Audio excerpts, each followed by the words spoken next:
자리에 예배드리는 우리 성도들에게 성삼위 하나님의 은혜가 충만하기를 예수님 이름으로 축원합니다. 축원합니다. 오늘은 사명 중심으로 살자. 같이 한번 하십시다. 시작. 중심이 어디에 있느냐에 따라서 삶의 방향, 그리고 삶의 모양, 삶의 질이 달라집니다. 성도 여러분, 하나님이 주신 사명 중심으로 사시다가 착하고 충성된 종이라고 주님께 칭찬받는 우리 모든 성도 되기를 예수님 이름으로 축복합니다. 하나님이 주신 사명 중심으로 살려고 하면 한 가지 조건을 갖추어야 됩니다. 그 조건이 뭐냐? 사도행전 1장 8절 말씀에 오직 성령이 너희에게 임하시면 너희가 권능을 받고 예루살렘과 온 유대와 사마리아와 땅끝까지 이르러 사명 감당할 수 있다. 이렇게 말씀하시고 있습니다. 이 자리에 우리 모든 성도들 성령 충만하기를 예수님 이름으로 축원합니다. 사명 중심으로 살려고 하면 몇 가지를 꼭 기억해야 되는데, 첫째, 사명 중심의 인생은 어떤 삶인가? 이 사실을 알아야 되겠습니다. 사랑하는 우리 서부의 성도들은 사명 중심으로 사셔서 어떻게 사는 것이 사명 중심인지를 잘 깨닫고 하나님께 영광 돌릴 수 있기를 축복합니다. 영국 런던 캔터벨리 대성당이 있습니다. 이 성당에 니콜라이라는 집사님이 계셨습니다. 이분은 어린 나이 17세 때 교회의 사찰 집사가 되어서 평생 성당 청소와 심부름을 하며 일생을 보냈습니다. 하지만 자기 일이 헛된 일이라고 생각하지 않고 맡은 일에 헌신하고 최선을 다했습니다. 그가 하는 일 중에는 시간에 맞춰 교회 종을 치는 일이었습니다. 그가 종을 얼마나 정확하게 맞추어 쳤던지 런던 시민들은 도리어 자기 시계를 니콜라이 종소리에 맞추게 될 정도였다고 합니다. 그렇게 성실하고 책임감 있는 모습은 자녀들에게도 영향을 미쳐서 그의 두 아들 역시 자기의 일에 최선을 다해 한 아들은 캠브리지 대학, 또 다른 아들은 옥스포드 대학의 교수가 됐습니다. 그가 노안으로 임종을 앞에 두고 있을 때입니다. 가족들은 임종을 앞둔 아버지 곁에 다 모였습니다. 점점 의식이 멀어지는 순간 이제는 생명을 주님이 거두어 가시겠구나 하는 순간에 그가 그 자리에서 벌떡 일어났습니다. 가족들이 놀랐습니다. 그런데 그는 그 순간에 일어나 종탑 밑으로 가서 종을 치고는 운명했다고 합니다. 그 시간이 그가 평생 종을 쳤던 바로 그 시간이었습니다. 그는 마지막 순간에도 정확한 시간에 종을 치고 종탑 아래서 세상을 떠난 것입니다. 이 소식에 감동한 엘리자베스 1세 여왕은 영국 황실의 묘지에 그를 안장하는 특혜를 해주었고 그의 가족들을 귀족으로 대우해 주었다고 합니다. 그리고 모든 상가와 시민들은 그날 하루는 일하지 않고 그의 죽음을 애도하고 결국 그가 세상을 떠난 날은 국가 공휴일이 되기까지 했다는 것입니다. 그의 직업은 심부름꾼, 종치기, 청소부였습니다. 하지만 그는 자신의 의지와 헌신과 노력으로 고귀한 것으로 만들어 놓았습니다. 자신의 하는 일이 하찮은 것인지 고귀한 것인지는 세상 사람들이, 다른 사람들이, 환경이 만들지 않습니다. 누가 만들까요? 내 자신이 만들어 갑니다. 어떠한 일이든지 사명감을 가지고 하나님이 기뻐하시는 일이라면, 그리고 진실되게 헌신된 모습으로 노력한다면 그 일은 세상에서 가장 고귀한 일이다. 믿으시기를 축복합니다. 사도행전 20장 24절은 이렇게 말합니다. 다 같이 시작.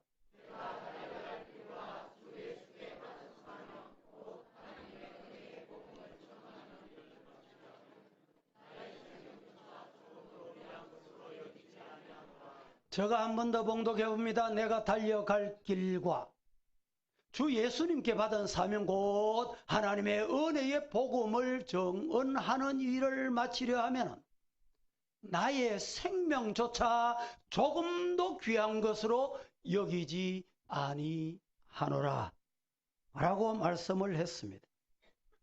인생이라는 바다를 항해하는 태도 중 가장 높은 차원의 삶은 사명 중심의 삶입니다.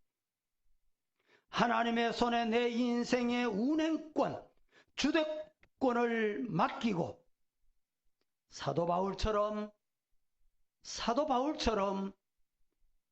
주를 위해서 살아도 주를 위하고 죽어도 주를 위하는 성도의 삶이 되실 수 있기를 예수님 이름으로 축복합니다. 우리가 부르는 복음송 중에 이런 가사가 있죠. 이제 내가 살아도 주 위에 살고, 이제 내가 죽어도 주님 위에 죽네. 하늘 영광 보여주며 날 오라 하네. 할렐루야 찬송하며 주님께 나아갑니다. 그러므로 나는 사나 죽으나 주님의 것이요, 사나 죽으나 날 위해 피 흘리신 주님의 것입니다. 같이 한번 찬송 드리십시다. 이제 내가 살아도 주 위에 살고, 이제 내가 죽어도 주 위에 죽네. 하늘 영광 보여주며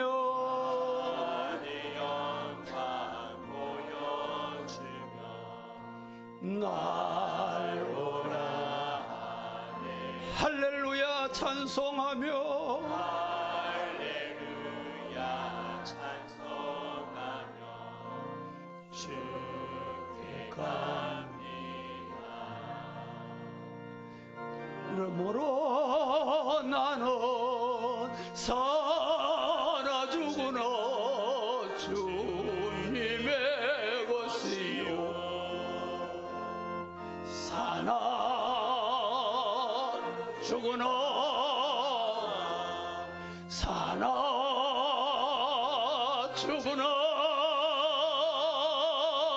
날 위해 피 흘리신 내 주님의 것이요, 이제 내가 떠나도 저 천국 가고 이제 내가 있어도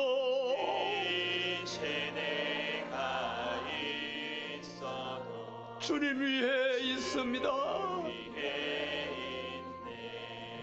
우리 예수님 찬송하며 나는 달려가겠습니다. 천군 천사 나팔 불며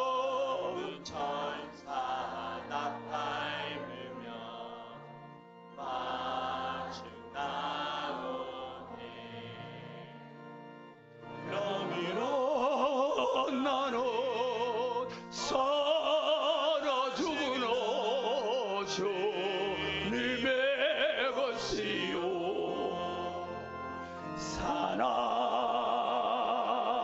죽으나 사나 죽으나 날 위해 피 흘리 쓴 내 주 그러므로 다시 합니다. 그러므로 나는 사나 죽으나 주님의 것이요 사나 죽으나 사나 죽으나 날 위해 피 흘리 쓴 내 주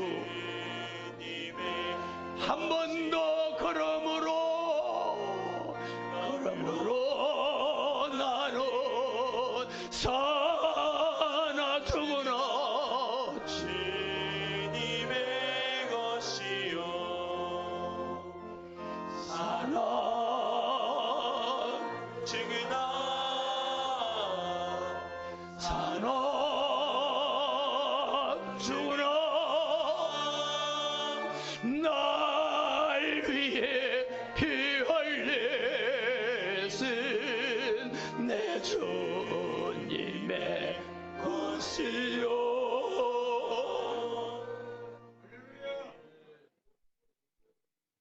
날마다 사명이 목숨보다 귀하다는 사실을 가슴에 새기며 주님의 뜻과 음성에 예민하고 주님의 인도하심에 순종하며 사는 성도이기를 예수님 이름으로 축복합니다. 빌립보서 3장 14절은 우리에게 이렇게 말합니다. 시작. 표대를 향하여 그리스도 예수 안에서 하나님이 위에서 부르신 부름의 상을 위하여 달려가노라. 표대를 향하여 그리스도 예수 안에서 어디서? 그리스도 예수 안에 와야 돼요.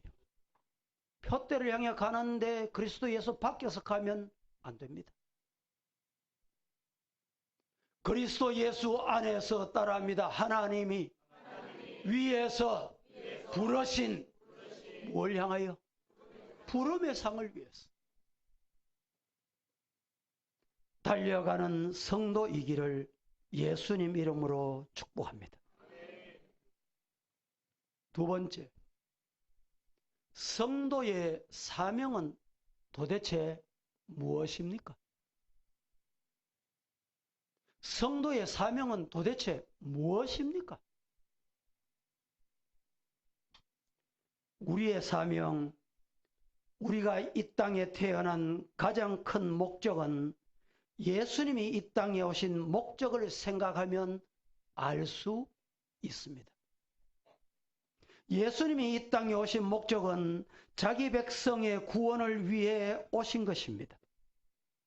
예수님은 이 사명을 위해 오셨고 이 사명을 위해 사셨고 이 사명을 다 감당하셨습니다. 성도의 사명을 어디서 확인해야 될까요? 누구에서로부터 확인해야 될까요? 예수님에게서부터 확인할 수 있기를 축복합니다. 요한복음 10장 10절과 11절은 이렇게 말합니다. 시작. 도둑이 오는 것을 도둑질하고 죽이고 멸망시키려는 것뿐이요 내가 온 것은 양으로 생명을 얻게 하고 더 풍성히 얻게 하려는 것이라. 나는 선한 목자라. 선한 목자는 양들을 위하여 목숨을 버리거니와. 역시 제가 한 번 더 봉독해 봅니다. 도둑이 오는 것은 도둑질하기 위해서 온다. 죽이기 위해서 온다. 빼앗기 위해서, 멸망시키기 위해서 온다. 맞습니다. 그런데 예수님이 오신 것은 왜 오셨느냐? 양으로 생명을 얻게 하고 더 풍성히 얻게 하려고 목자로 이 땅에 오셨다. 믿으시기를 축복합니다. 예수님은 이 사명을 가지고 평생을 사셨습니다. 하나님은 우리를 구원하시고 다른 사람의 생명을 건지라고 저와 여러분에게 사명을 주셨습니다. 하나님이 주시는 모든 것에는 목적 없는 것이 하나도 없습니다. 하나님이 우리에게 축복을 주실 때는 나만을 위해 잘 살라고 주신 것이 아닙니다. 그 축복을 통해 하나님의 사명 감당하라고 말입니다. 오래전에 제가 설교집을 발간하고 그 설교집 내용에 이 내용을 여러분에게 소개해 드린 적이 있습니다. 내용인적, 빈민가의 딸, 가난한 흑인 사생아 등등 마약 복용을 하다가 결국에는 감옥에 수감되는 경험한 인물이 미국을 움직이는 100명, 100인 중에 1위를 차지한 사람이 있습니다. 그가 바로 오프라 윈프리라는 사람입니다. 어떻게 그가 이런 영향력 있는 인물이 될 수 있었을까요? 그는 이것이 사명이다. 이것이 사명이다라는 책에서 이렇게 밝힙니다.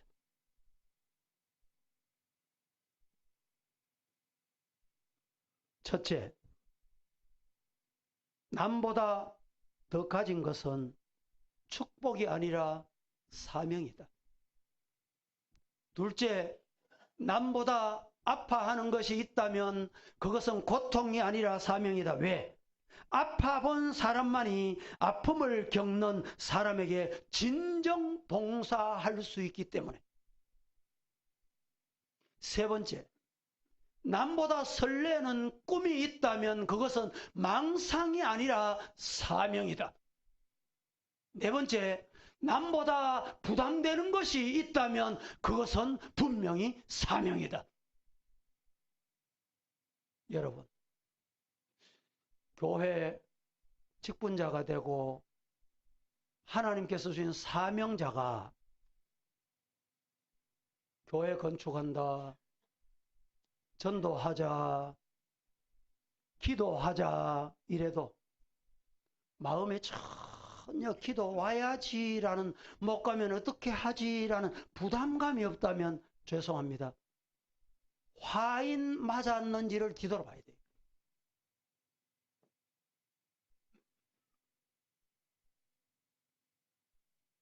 사명이 있는 사람은 주변 환경이나 조건에 굴하지 아니하고 언제나 달려가는 삶을 살아갑니다. 우리 모두는 사명자입니다. 시작. 저와 여러분은 하나님이 주신 사명을 감당해야 할 사명자입니다. 하나님께서 주신 분명한 사명이 있습니다. 그러기에 우리는 쉬지 말고 달려가야 합니다. 아니, 하나님께서 달려가도록 정하신 거기를 가야 합니다.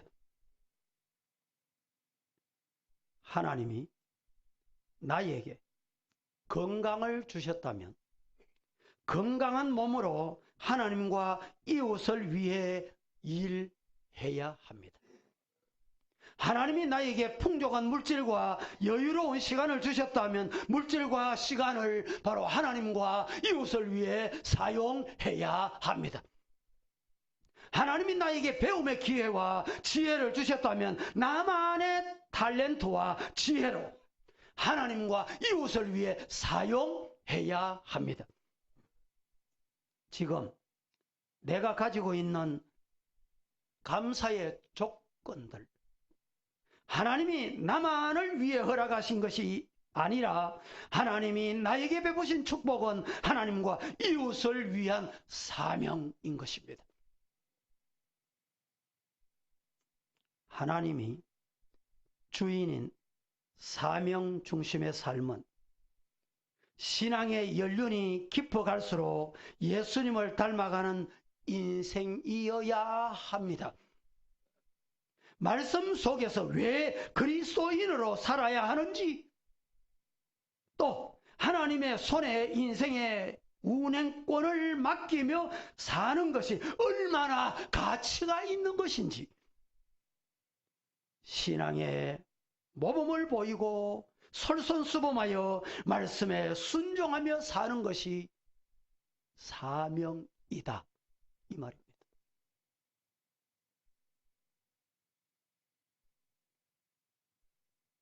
우리가 신앙의 연륜이 깊어지고 나이가 많아지면 남을 정죄하고 지적을 잘하고 자기 생각과 고집을 앞세우게 되는 경우가 혹 있습니다.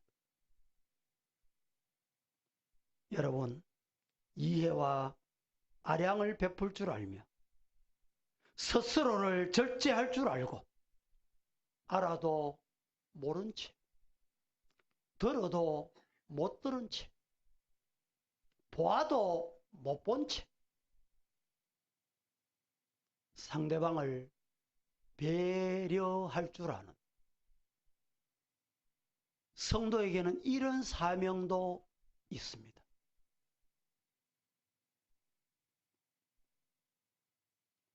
자신의 실수나 잘못은 당연하게 여기고 다른 사람의 잘못은 신랄하게 정죄하고 비난하고 말로 상처를 주는 것이 아니라 무릎 꿇고 기도하고 먼저 솔선수범하며 기도하는 삶, 이런 성도의 사명 다 할 수 있기를 예수님 이름으로 축복합니다. 세 번째, 사명 중심으로 사는 사람은 말이 다릅니다. 언어가 다릅니다. 속에서 나온 것이 달라요. 죽고 사는 것이 혀의 힘에 달렸나니라고 말씀을 했습니다. 마태복음 15장 18절 시작. 입에서 나오는 것들은 마음에서 나오나니 이것은 말로 사람을 더럽게 하느니라. 입에서 나오는 것들은 어디서 나온 거예요? 마음에서 나온 거예요. 우리는 마음이 가슴에 있다고 생각해요. 저 유럽 사람들은 마음이 머리에 있다고 생각해요. 머리에서 나오는 것, 마음에서 나오는 것이 입으로 나와요.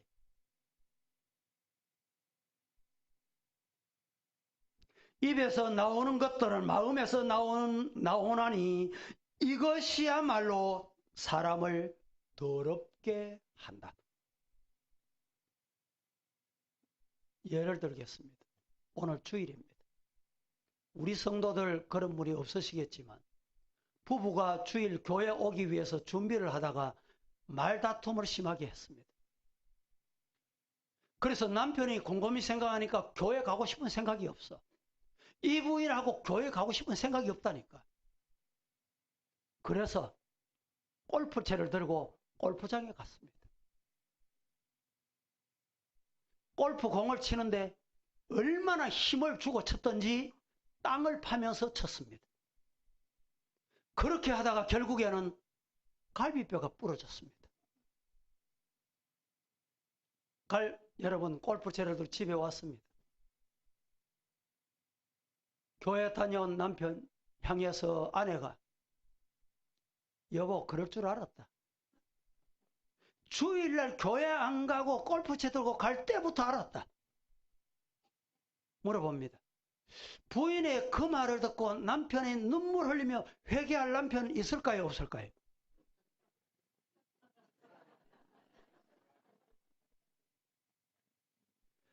저는 목사기 때문에 주일날 그렇게 나갈 일이 없지만 저라도 눈물 흘리며 회개하지 않을 것 같아. 어쩌면 될까요? 여보, 오늘 주일인데 내가 당신에게 큰 실수를 했어. 미안해. 내 말 한마디 때문에 주일도 지키지 못하고 골프장에 갔다가 갈비뼈가 부러지다니 얼마나 아프겠어. 물어봅니다. 눈물 흘리며 회개할 남편이 있을까 없을까? 그때는 있다 이 말이죠.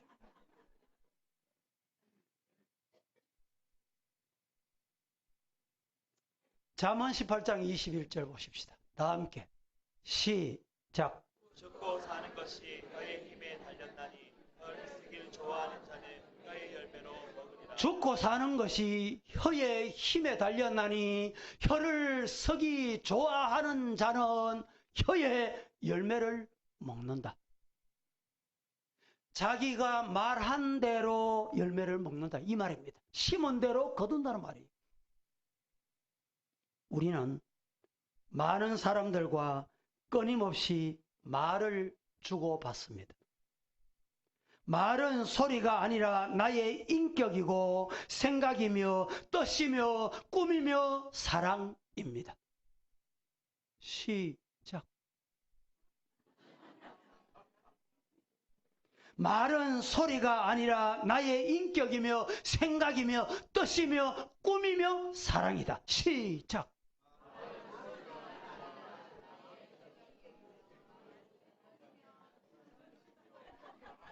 절반은 따라 했습니다. 말은 소리가 아닙니다. 인격이고 생각이고 뜻이고 꿈이고 사랑입니다. 사랑의 행복과 불행은 혀에서부터 출발하는 경우가 많습니다. 사나운 짐승이나 드디어는 물고기까지 조련사에 의해서 길들여집니다. 요사이는 돼지도 길들이니까 되더군요. 돼지도. 숫자 5 이러니까 5를 알고 가져와. 뭐가? 돼지가.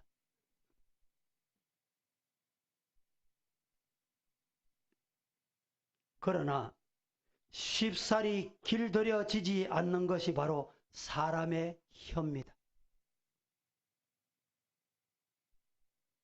말은 약이 되고 독이 됩니다.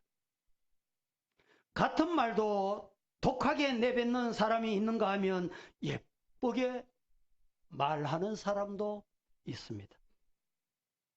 사명 중심의 사람은 말이 다릅니다. 왜? 그 영혼이 상처 입을까봐. 그 영혼이 교회를 떠날까봐.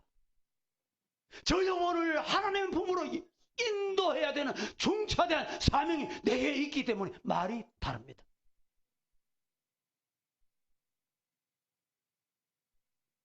예를 들어서 친구들의 모임이 있습니다.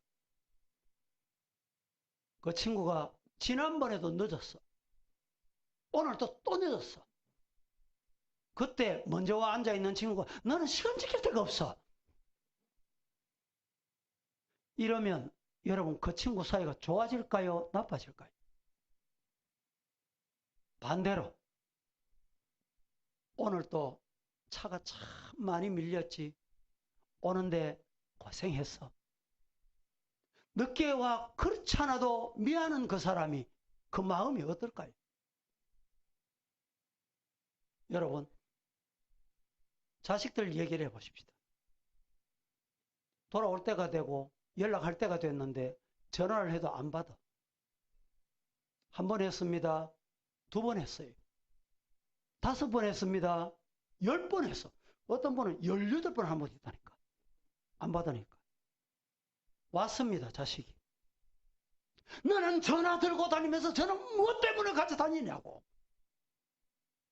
다구쳐댑니다. 그 아이가 어떨까요? 반대로 그렇게 전화를 해도 아이가 안 받았어. 왔습니다. 아들아, 딸아, 엄마가 얼마나 걱정했는지 아니?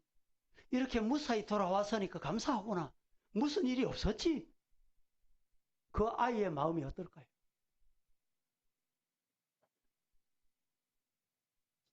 실수를 자주 하는 직원이 있다고 합시다. 관계자가 있다고 하십시다. 도대체 몇 번째야? 고쳐질까요? 아닙니다. 이 실수가 지난번보다는 약하구나. 다음에는 더 나아지겠지. 어떻습니까, 여러분?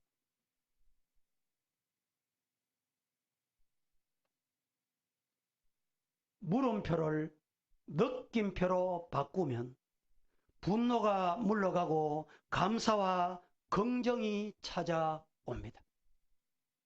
한번 해볼까요? 시작.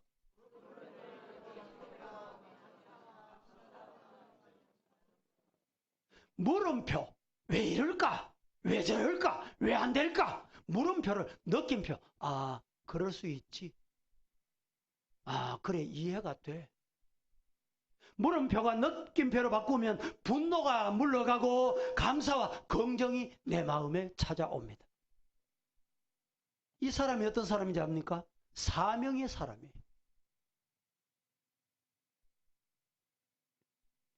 우리의 말에는 생명력이 있어 죽이기도 하고 살리기도 합니다. 칼에 찔린 상처는 꽤 매면 다시 아물지만은 혀로 인한 상처는 수십 년이 지나도 아물지 않습니다. 그래서 어릴 때, 자라날 때 부모로부터 큰 상처 입은 사람은요, 교회 봉사하는 거 보면 알아요. 이게 치유가 안 돼서 그래. 해결이 안 돼. 그러니까 교회 분노를 삼키지 못해요.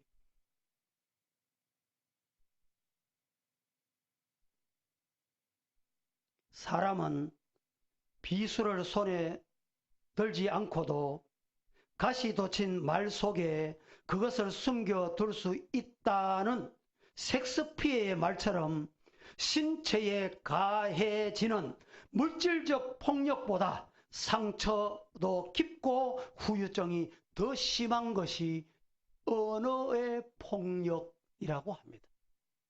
말의 폭력이다 이 말입니다. 특히 가까운 사이에서, 가족 사이에서 말을 함부로 너무 쉽게 하면 안 됩니다. 말은 사람의 향기라고 말합니다. 아무리 꽃이 예뻐도 냄새가 독하면 곁에 두지 않습니다. 맞지요? 반대로 화려하지 않아도 향기가 좋으면 그 꽃은 안방에 들어옵니다.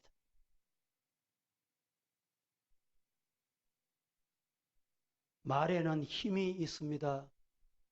성도 여러분 회의를 할 때도, 성도들 대화를 할 때도 말 조심하세요.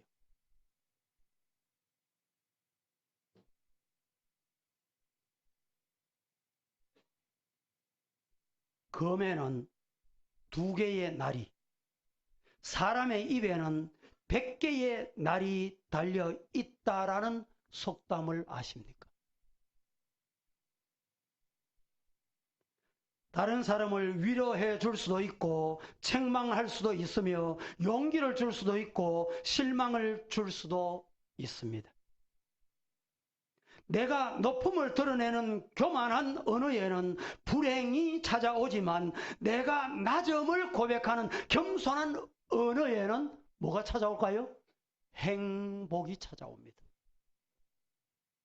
성경 몇 곳을 보십시다.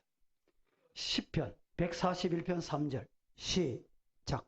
여호와여 내 입에 파수꾼을 세우시고 내 입술의 물을 지키소서. 지혜자의 입을 말드는 은혜로우나 구매자의 입을 전도서 10장 12절까지 읽으셨는데 잠언 12장 18절 시작. 칼로 지름같이 함부로 많은 자가 있거니와 지혜로운 자에게는 양약과 같으니라. 예. 다른 사람을 격려하고 위로하고 칭찬하고 축복하고 복음을 전하는 말. 복음이 뭡니까? 굿 뉴스. 좋은 소식, 기쁜 소식입니다. 우리 성도들은 세상 만방을 향해 이 기쁜 소식을 전하는 사명을 부여받았어요. 이 사명 다 할 수 있기를 예수님 이름으로 축복합니다. 험담을 하지 않고 상대의 장점을 말해보자 이 말입니다. 가족들, 주위 사람들에게 행복과 축복을 말하는 성도가 되기를 예수님 이름으로 축복합니다. 사랑해, 고마워, 미안해, 잘해서 기도해 줄게. 너는 항상 믿음직해. 너는 잘 될 거야. 너가 내 곁에 있으니 참 좋아. 시작. 제가 한번 먼저 하겠습니다. 사랑합니다. 고맙습니다. 미안합니다. 잘 될 겁니다. 기도해 드리겠습니다. 믿음직합니다. 할렐루야. 얼마나 좋은 말이에요. 이런 말만 해도 이 세상에 여러분, 우리가 끝이 없을 텐데. 오늘 말씀을 맺습니다. 말씀 맺을 때 이야기 하나로 오늘 말씀을 맺겠습니다. 먼저 화면 한번 띄워보세요. 여러분, 여기 양쪽 두 사람이 있습니다.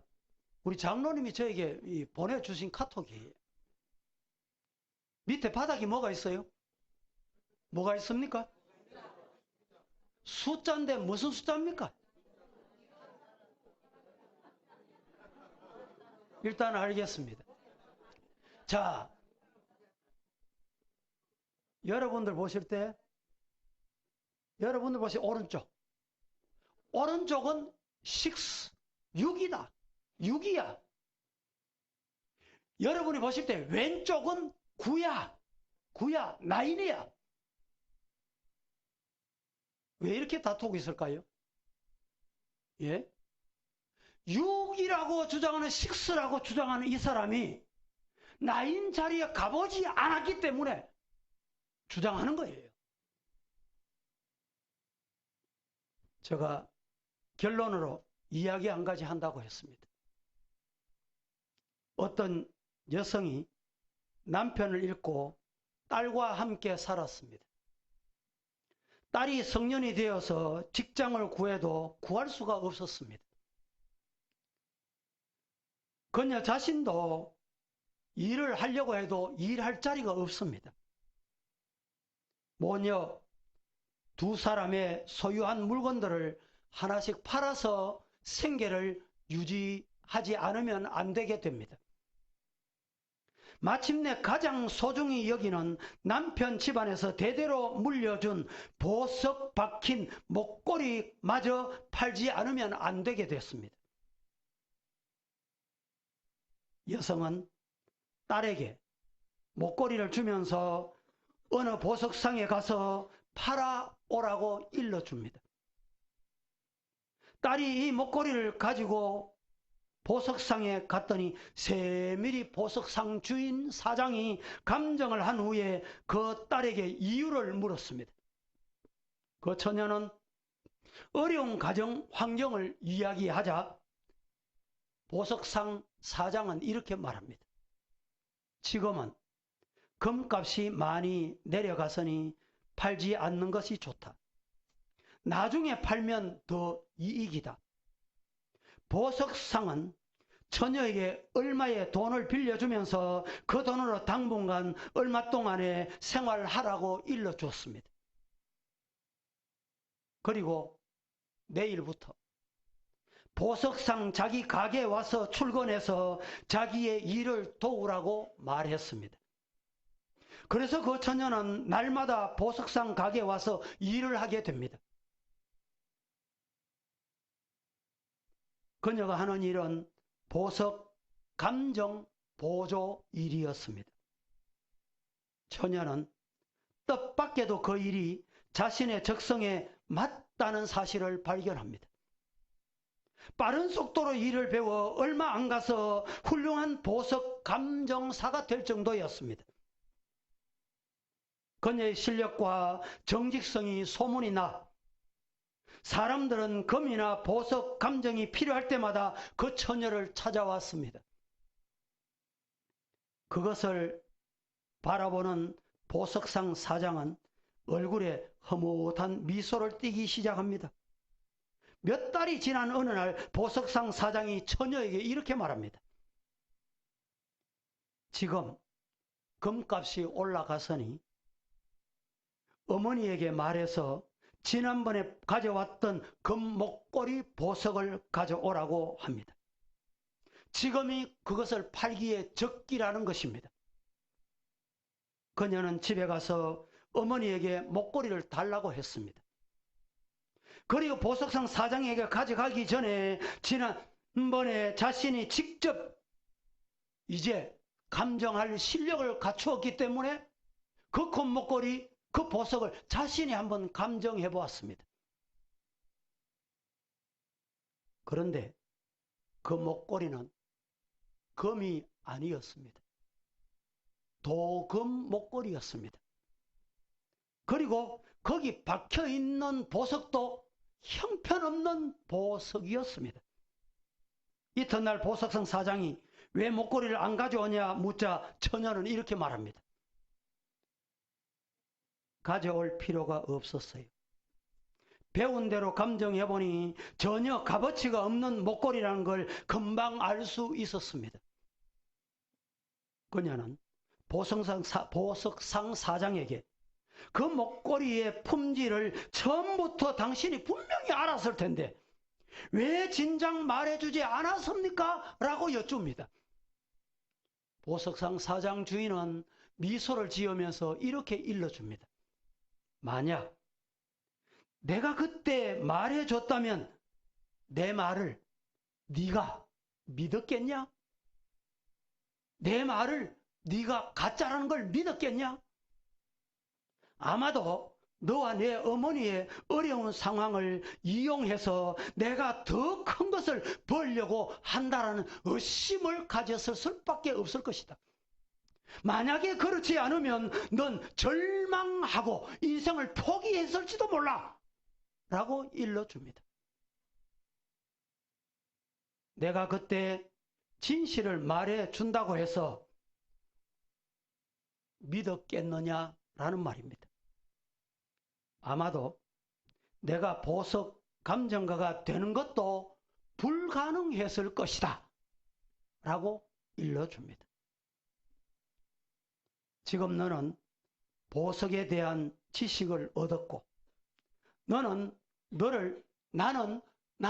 너를 신뢰를 얻었다 라고 이렇게 말합니다.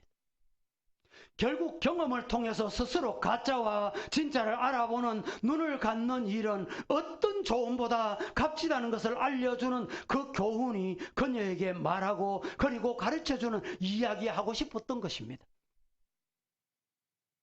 자신이 판단력을 가진 사람은 절대 남을 의심하거나 절망하지 않습니다. 삶을 낭비하지도 않습니다. 해보지 않는 경험에서는 아무도 누구도 배울 수가 없고 알 수가 없습니다. 인격이란 것은 편안하고 고요하고 좋은 환경에서 인격을 갖출 수가 없습니다. 인생은 정답은 없고 해답은 분명히 있다. 다 같이 시작. 인생은 정답은 없고 해답은 분명히 있다. 말씀을 맺습니다. 사명 중심으로. 사명. 그 사명이 어디서 왔습니까? 주님께로부터 왔습니다. 사명 중심의 삶이 되시기를 살아계신 예수님 이름으로 축복합니다. 기도하겠습니다.